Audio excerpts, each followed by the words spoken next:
বজাত ধুবুৰী পৌৰসভাৰ উপাধ্যক্ষা আইবিলতা ৰায় মণ্ডলৰ বিৰুদ্ধে অনাস্থা প্ৰস্তাৱ গৃহীত। উপাধ্যক্ষ পদৰ পৰা অপসাৰিত আইবিলতা ৰায়ক।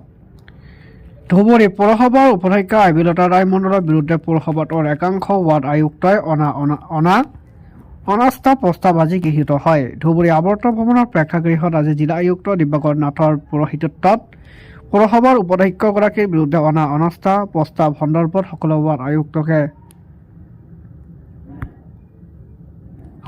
ধৰি অধ্যক্ষৰ উপস্থিতিত এক গুৰুত্বপূৰ্ণ বৈঠক অনুষ্ঠিত হয়। সেই বৈঠকখনতে উপাধ্যক্ষ আইবিলতা ৰায় মণ্ডলৰ অনাস্থা প্ৰস্তাৱটো গৃহীত হয়।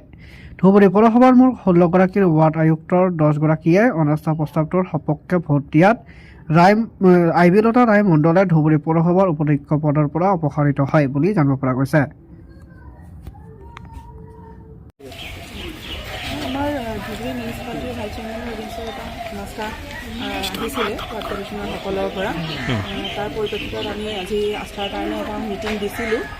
কিন্তু মিটিঙতো দেখা পোৱা গ'ল যে তেওঁলোকৰ মাজত আস্থাটো ভাইচ চেয়াৰমেনৰ ফেভাৰত নাহিলে। আমি ভোটিং কৰি পেলাই আজি অনাস্থা যিটো ন' কনফিডেঞ্চ দিছিলে সেইটো থাকিলে আৰু একৰ্ডিংলি মানে ভাইচ চেয়াৰমেন আজি আমি ন' কনফিডেঞ্চটো তেওঁ হ'ল আৰু ভাইচ চেয়াৰমেন আজি একৰ্ডিংলি মানে ৰিমুভ হৈছে। গতিকে নেক্সট আৰু ভাইচ চেয়াৰমেনৰ কাৰণে আমাৰ প্ৰচিডিং কৰা হ'ব। নেক্সট প্ৰচিডিংটো কি বাইদেউ?